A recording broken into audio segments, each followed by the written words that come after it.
अगर आपने अभी तक हमारा चैनल सब्सक्राइब नहीं किया है तो अभी कर लीजिए और घंटी का बटन दबाइए ताकि आपको हमारी कहानियों का नोटिफिकेशन सबसे पहले मिले। बहुत समय पहले गंगापुर नामक गांव में एक मछुआरा रहता था। वो गरीब था पर मेहनती था। उसके पास पुरानी टूटी नाव और फटे जाल के सिवा कुछ नहीं था। फिर भी वो रोज उम्मीद के साथ नदी में जाता ताकि अपने परिवार का पेट भर सके। लेकिन पिछले कई दिनों से उसका भाग्य साथ नहीं दे रहा था। जाल में एक भी मछली नहीं फंस रही थी।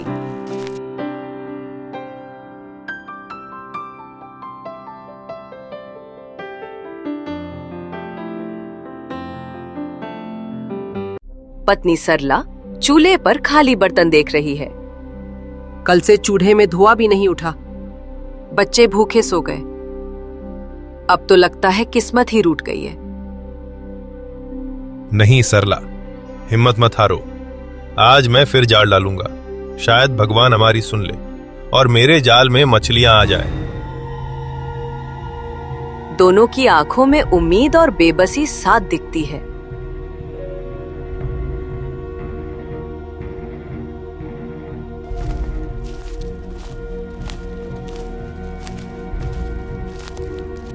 गांव का साहूकार धनपाल किशोर पर ताने कस रहा है। अरे रामेश्वर, तुम्हारे जाल में तो मछलियों की जगह पत्थर फंसते हैं। अगर भूखे मरने का शौक नहीं है तो मेरे खेतों में मजदूरी कर लो।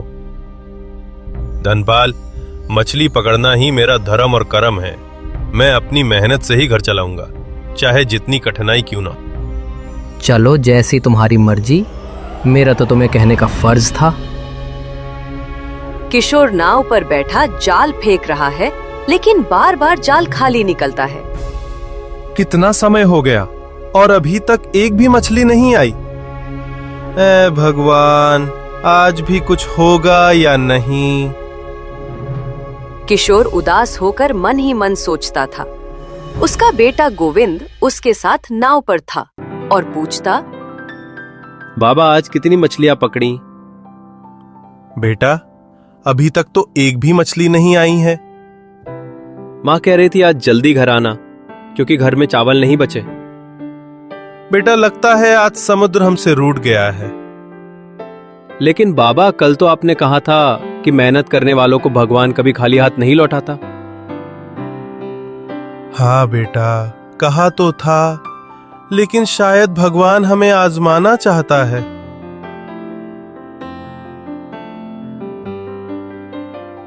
किशोर के जाल में एक भी मछली न आने के कारण वो अपने बेटे के साथ घर लौट आया। किशोर को खाली हाथ देखकर सरला ने पूछा, क्या हुआ? आज खाली हाथ आए हो? क्या करूं गीता, आज फिर सुबह से शाम हो गई, लेकिन एक भी मछली जाल में नहीं आई।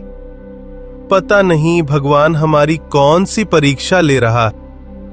मुझे लगता है भगवान हमें आजमाना नहीं, हमारे पापों का बदला ले रहा है। 3 दिन से पेट भरकर खाना नहीं खाया हमने, और अब गोविंद को भी हमारे साथ भूखा सोना पड़ेगा। किशोर चुप रहकर जाल देखते हुए, पुराना और फटा हुआ जाल, लेकिन नया खरीदने के पैसे नहीं। सुनो, मैं कल सुबह जल्दी निकलूंगा। शायद कल किस्मत अच्छी हो। सिर्फ किस्मत के सहारे से पेट नहीं भरता, लगता है हमें कुछ और करना पड़ेगा। अगली सुबह किशोर अपनी नाव लेकर समुद्र में गया और जाल डाल दिया।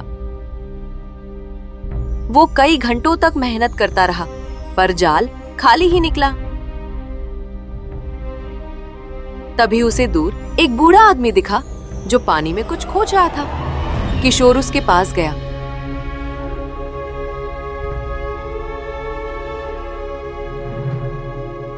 बाबा, आप क्या ढूंढ रहे हैं? मेरा चप्पू पानी में गिर गया है और इस वजह से नाव नहीं चला पा रहा हूं। किशोर ने उसकी मदद करने के लिए आगे बढ़ा, लेकिन उसे नहीं पता था कि ये मुलाकात उसकी जिंदगी बदल देगी। किशोर अपनी नाव से झुककर पानी में बूढ़े आदमी का चप्पू ढूंढने की कोशिश करता रहा, बूढ़े की आंखों में एक अजीब सी चमक थी, जैसे वो कोई साधारण व्यक्ति न होकर कोई रहस्यमयी इंसान हो। बाबा, लगता है आपका चप्पू ज्यादा गहराई में चला गया है। मुझे नहीं लगता हम उसे ढूंढ पाएंगे। बेटे, सिर्फ चप्पू ही नहीं, कई चीजें गहरी चली जाती हैं, जैसे किस्मत। लेकिन जो मेहनत करता है उसे खोई चीजें जरूर वापस मिलती हैं। सच्चा दिल और मेहनत कभी खाली नहीं जाते। किशोर बूढ़े की बातों को अनसुना कर अपना जाल समुद्र में डालता रहा।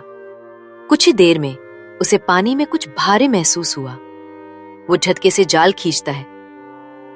इसके बाद किशोर जो देखता है उससे उसकी आंखें फटी रह जाती हैं। एक चमकदार सुनहरा मोती। ये क्या, इतना चमकदार मोती? ये साधारण मोती नहीं बेटा, ये समुद्र की देन है। इसे बेचो, रखो या समुद्र को लौटाओ, तय तुम्हें करना है। अगर इसे बेचूं तो हमारी गरीबी मिट जाएगी। अगर रखूं तो सरला और गोविंद खुश होंगे। लेकिन अगर ये सच में कोई चमत्कारी मोती हुआ तो? मैंने आज तक किसी मछली के अलावा समुद्र से पाई चीज अपने पास नहीं रखी, पर इस बार नहीं, ये समुद्र का है, इसे लौटा देता हूं। जा, ये मोती तुम्हारी तकदीर बदल सकता है, लेकिन यह तय तुम्हें करना है कि इसे बेचोगे, अपने पास रखोगे या समुद्र में वापस डाल दोगे। किशोर नाव को लेकर धीरे धीरे किनारे की ओर बढ़ रहा था। उसने उस सुनहरे मोती को नाव में छुपाकर रख लिया। बूढ़ा आदमी अभी भी मुस्कुरा रहा था, जैसे उसे पहले से पता हो कि किशोर आगे क्या करेगा। तुम्हारा दिल साफ है किशोर, तुमने लालच को हराया है। बाबा, आखिर आप कौन हैं? और ये मोती? मैं कोई साधारण बूढ़ा नहीं हूं बेटे। ये मोती वर्षों से इंसानों की परीक्षा लेता आ रहा है। जिसे लालच में अंधा पाता है वह अपने ही दुर्भाग्य से घिर जाता है, लेकिन जो इसे छोड़ देता है उसका जीवन बदल जाता है। क्या? तो क्या अब मेरी गरीबी मिट जाएगी? इसके बाद बूढ़ा आदमी मुस्कुराया और धीरे धीरे उसकी आकृति धुंधली होने लगी। आखिर बूढ़ा आदमी वहां से गायब हो गया। इसके बाद किशोर ने अपना जाल उठाया, लेकिन जैसे ही उसने अपनी टूटी फूटी नाव को छुआ, उसे एक अजीब सा एहसास हुआ। उसने अंदर झांका। नाव के कोने में सोने के सिक्के पड़े थे। जब उसने उन्हें देखा तो वो हैरान रह गया। सोने के सिक्के? ये कैसे हो सकता है? ये कहां से आए? लगता है वो मोती सच में चमत्कारी है। उसे बुरे की बातें याद आती हैं। उसके चेहरे पर आंसू आ जाते हैं। सिक्के लेकर वो अपनी झोपड़ी की ओर भागता है, अपनी पत्नी और बेटे को यह सब दिखाने के लिए।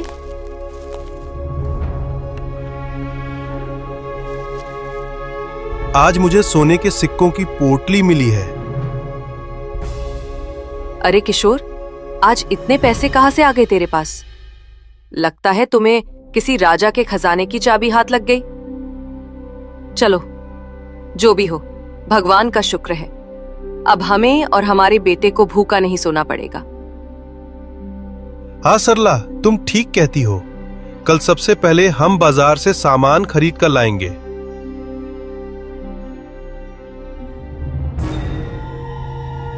किशोर बाजार में सामान खरीदने निकला। रास्ते में लोग उसे देखकर कहते, अरे किशोर, आज इतने पैसे कहां से आ गए जो तुम आज खरीदारी करने निकले हैं? किशोर लोगों की बातें सुनकर अंदर से असहज महसूस कर रहा था। कुछ ही समय पहले तक ये लोग उसकी गरीबी पर हंसते थे और अब पैसे देखकर दोस्त बन रहे थे।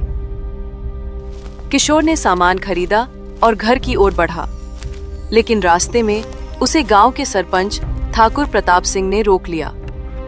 ठाकुर अमीर और चालाक आदमी था, जिसे गांव में किसी और की अमीरी पसंद नहीं थी।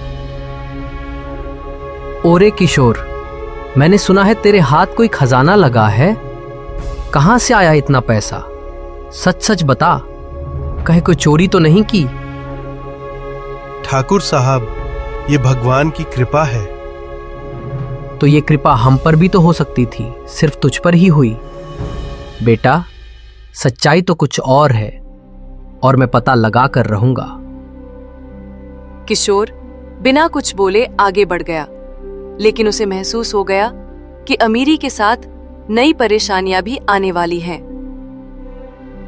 किशोर, ये ठाकुर प्रताप सिंह ठीक आदमी नहीं है। उसे दूसरों की खुशी से जलन होती है। हाँ, मुझे भी चिंता हो रही है, लेकिन अब जो भी होगा देखा जाएगा।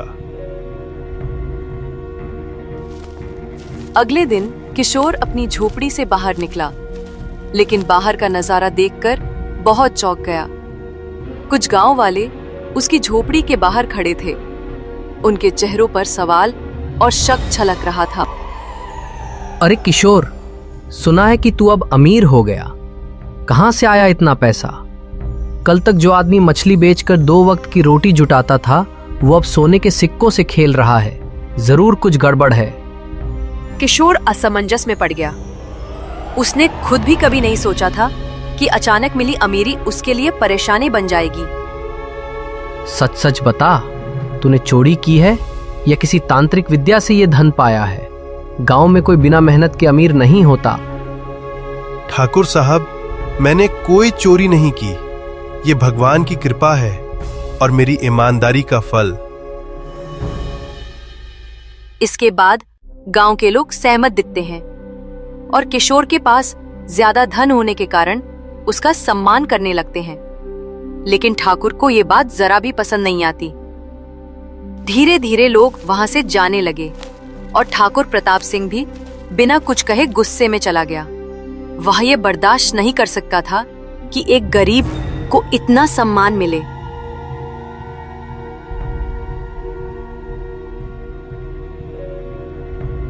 एक दिन गांव की चौपाल में ठाकुर अपने आदमियों के साथ बैठा था। ये किशोर समझता क्या है खुद को? पहले गरीब था तभी ठीक था, लेकिन अब गांव में उसका सम्मान बढ़ता जा रहा है। अगर ऐसे ही चलता रहा तो एक दिन ये गांव का मुखिया बन जाएगा। ठाकुर जी, तो फिर इसे सबक सिखाइए ना। क्या उसको मरवा दें? नहीं, मारना हल नहीं है। अगर इसे मार दिया तो गांव में बवाल मच जाएगा। हमें ऐसा करना होगा कि ये खुद गांव छोड़ने पर मजबूर हो जाए। ठाकुर धीरे धीरे अपनी साजिश समझाने लगा।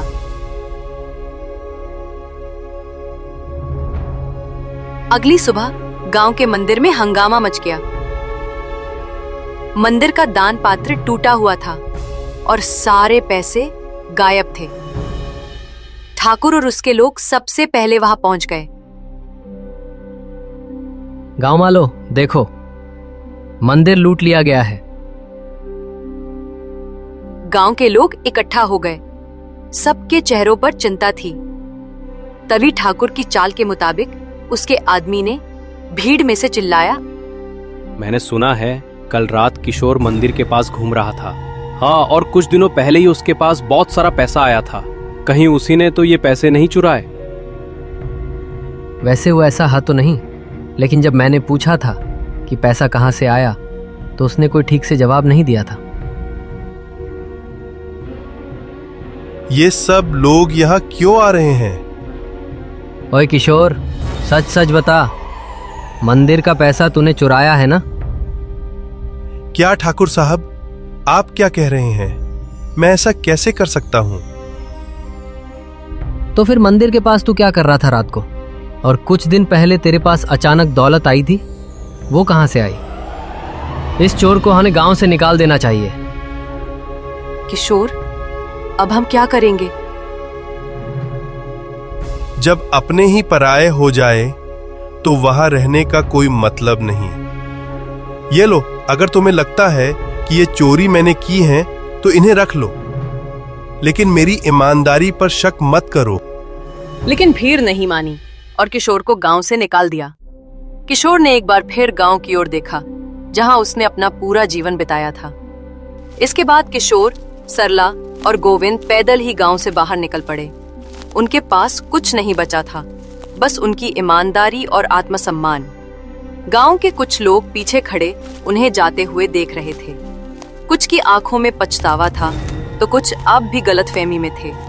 लेकिन सबसे संतुष्ट चेहरा ठाकुर प्रताप सिंह का था, क्योंकि उसकी साजिश कामयाब हो गई थी। दोपहर का समय, तीनों एक घने जंगल से गुजर रहे थे। गीता और गोविंद थक चुके थे, लेकिन किशोर का हौसला कायम था। बाबा, हमें अब कहाँ जाना है? बेटा, जहां हमारी मेहनत हमें रोटी देगी वही हमारा नया घर होगा। लेकिन किशोर, हमारे पास कुछ भी नहीं है। हम कहाँ रहेंगे, क्या खाएंगे? देखो, भगवान जब एक रास्ता बंद करता है तो दूसरा खोल देता है। चलते चलते वे एक नदी के पास पहुंच जाते हैं। नदी को देखकर किशोर कहता है, सुनो गीता, ये नदी हमारे लिए रोजी रोटी का जरिया बन सकती है। इसके बाद किशोर ने वहीं नदी के किनारे एक छोटी सी झोपड़ी बनाने का फैसला किया। वो जंगल से लकड़ियां काट कर लाया और कुछ ही देर में एक छोटी लेकिन मजबूत झोपड़ी तैयार कर दी। अब उनकी जिंदगी की नई शुरुआत हो चुकी थी। अगली सुबह किशोर नदी में मछलियां पकड़ने गया। नदी पर पहुंचकर उसने जाल डाल दिया। कुछ ही घंटों की मेहनत के बाद किशोर ने काफी सारी मछलियां पकड़ ली। धीरे धीरे किशोर मछलियां पकड़कर पास के एक गांव में बेचने लगा। किशोर, तुम्हारी ईमानदारी अच्छी है, मैं तुम्हारी मदद करूंगा। किशोर, इस नदी का पानी हमारा है। अगर तुम मछलियां पकड़ना चाहते हो तो हर महीने कर देना पड़ेगा। किशोर ने अपना सिर झुका लिया। ये नई जगह थी, नए लोग थे। उसे फिर से एक लालची आदमी का सामना करना पड़ रहा था। किशोर गुस्से में था, लेकिन शांत दिमाग से सोच रहा था। अगर मैं इसी तरह मुसीबतों से भागता रहा तो कहीं का नहीं रहूंगा। फिर उसके दिमाग में एक योजना आई। अगली सुबह किशोर ने गांव वालों को इकट्ठा किया। भाइयों, ये पानी किसी का नहीं है, ये हमारी धरती की धरोहर है।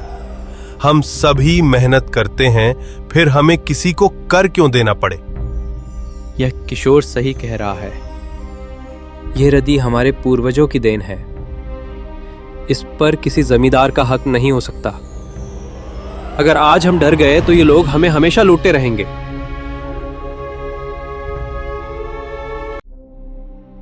कौन है ये किशोर जो मेरे हुक्म के खिलाफ लोगों को भड़का रहा है? मैं हूं किशोर और मैं कोई बगावत नहीं कर रहा, बस अपना हक मांग रहा हूं। हक? गरीबों का कोई हक नहीं होता। तुम लोग मेरे कहे बिना कुछ नहीं कर सकते। नहीं, अब और नहीं। हम सभी मेहनत करके जीते हैं, हमें तुमसे डरने की जरूरत नहीं। किशोर, आज तुमने फिर साबित कर दिया कि सच्चाई की हमेशा जीत होती है। गांव वालों का ये हौसला देखकर रघुवीर को एहसास हुआ कि वह अकेला पड़ गया है। वह कुछ देर गुस्से में इधर उधर देखता रहा, फिर हार मानकर चला गया।